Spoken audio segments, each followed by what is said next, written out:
ဟိုညစ်ပတ်တဲ့အင်ကိုမလေးကိုရှင်းလိုက်စမ်းဒီကိုဝန်းတဲ့ငွေမှတ်တဲ့မိန်းမငါကိုယ်တိုင်ရှင်းမယ်အိုဖျားသခင်ကျေးဇူးတင်ပါတယ်တားလေးပြန်ရောက်လာလို့အိမ်ထဲမှာယောက်ျားတစ်ယောက်ရောက်နေတယ်သူကတိုးတွေကိုတစ်စက္ကန့်လောက်ထားပြီးရှိသမျှအကုန်ယူသွားတော့မလို့ကွယ်မင်းစီမှာရှိတဲ့ပတ်စံတွေအကုန်လုံးတီအိတ်ထဲကိုထည့်လိုက်တာပိုကောင်းမယ်နော်ဒါမှမဟုတ်ရင်မင်းရဲ့သားလေးမွေးလာတာကိုမင်းမြင်ရတော့မှမဟုတ်ဘူးပန်ဟာတတွေးကိုခက်ခက်ခဲခဲမြုပ်ချလိုက်ပြီးဆိုဖာပေါ်ကဒေးစီကိုကြည့်လိုက်ပါတယ်သူမကိုကျိုးတွေနဲ့တုံနှောင်ထားပြီးလက်ကောက်ဝတ်တွေကိုကျိုးနဲ့ချီကပတ်ဆက်ကိုလည်းတိတ်နဲ့ပိတ်ထားပါတယ်သူမကတုံရင်နေပြီးတခုခုကိုတတိပေးဖို့အတွက်အတန်ထွက်ဖို့ကြိုးစားနေပါတယ်ဒါပေမဲ့နန်စီကသူမကိုချင်းချောက်တဲ့ကြီးနဲ့လှမ်းကြည့်လိုက်တဲ့အခါမှာဒေးစီဟာချက်ချင်းပဲကောင်းငုံသွားခဲ့ပါတယ်ဘန်ဟာသူ့ရဲ့လက်တွေကိုဖြည်းဖြည်းချင်းမြှောက်လိုက်ပြီးစိတ်ကိုအေးထားပါခမားလို့ချင်တာအကုန်လုံးငါလုပ်ပေးပါမယ်ငါမိမတော့လက်ဖြားနဲ့တောင်မထိပါနဲ့သူကရစ်ချက်ရဲ့လက်ထဲကနေအဝတ်အိတ်ကိုယူလိုက်ပြီးသူ့ရဲ့ရုံခန့်စီပြေးသွားကမိခန့်တစ်တောင်ဖွင့်လိုက်ပါတယ်ငွေထုတ်တွေတန်ဖိုးကြီးနာရီတွေနဲ့မိသားစုလက်ဝတ်ရတနာတွေကိုအိတ်ထဲပြစ်ထည့်လိုက်ပါတယ်မိခန့်တစ်တာရဲ့အနောက်ဘက်မှာတော့သူထိတ်ထားခဲ့မှန်းတော့မမှတ်မိတော့တဲ့အဝါရောင်ဖိုင်တွေဟောင်းလေးတစ်ခုရှိနေပါတယ်စဉ်းစားချိန်မရတော့တာကြောင့်သူကအဲ့ဒီဖိုင်တွဲကိုပါတခြားအရာတွေနဲ့တူတူပြစ်ထည့်လိုက်ပါတယ်သူ့အခန်းထဲပြန်သွားပြီးအိတ်ကိုကမ်းပေးလိုက်ပါတယ်ရစ်ချက်ကအိတ်ကိုဆွဲယူပြီးပခုံးပေါ်တင်လိုက်က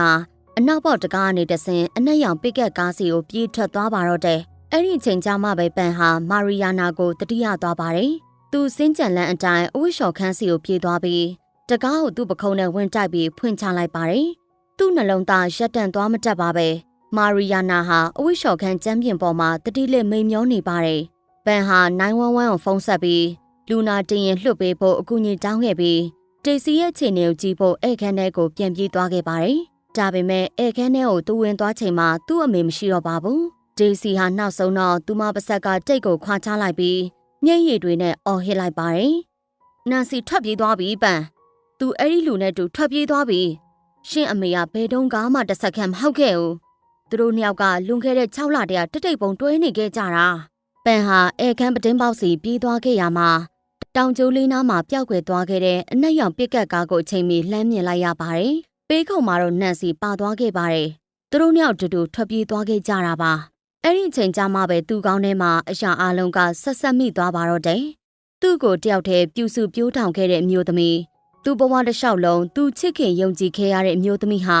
သူသိဖို့သမျှထဲမှာအကြီးမားဆုံးလိန်ညာသူကြီးဖြစ်နေခဲ့တာပါ။3မိနစ်အကြာမှာတော့ရဲကားအုပ်အော်တန်တွေရောက်လာခဲ့ပါတယ်။နောက်ကျသွားပါပြီ။ပစ်ကတ်ကားကတော့ကားလမ်းမပေါ်မှာပျောက်ကွယ်သွားခဲ့ပါပြီ။ပန်ဟာတုံရင်နေတဲ့လက်တွေနဲ့ဖုန်းကိုကောက်ကင်လိုက်ပြီးနှန်စီစီဖုန်းခေါ်လိုက်ပါတယ်။ဖုန်းနှခါမြေအပြီးမှာပဲသူမကဖုန်းကင်လိုက်ပါတယ်။ကျွန်တော်တစ်သက်လုံးအမေကိုယုံကြည်ခဲ့တာ။ဒါပေမဲ့အမေကကျွန်တော်ကိုတစ္ဆာဖောက်ခဲ့တယ်။အမေလှုပ်ခက်သမျှအရာအလုံးအတွက်ပြန်ပေးဆက်ရမယ်။ငွေတပြားချင်းစီတိုင်းအတွက်ကျွန်တော်မိမကြားခဲ့ရတဲ့မျက်ရည်တိုင်းအတွက်မာရီယာနာပေါ်လှုပ်ခဲသမျှအရာအလုံးအတွက်ဖျားဆူးပါစေဗျာတစ်ဖက်မှာတော့နန်စီကတိတ်တဆိတ်စတင်ရှိမောပါတော့တယ်သူတခါမှမကြားဘူးလောက်အောင်ကိုအေးဆက်နေတဲ့ရှီတန်မျိုးပါအဲ့ဒီနောက်သူမပြောလိုက်တဲ့စကားတစ်ခုကတော့ပန်ရဲ့သွေးတွေကိုချက်ချင်းအေးခဲသွားစေပါတယ်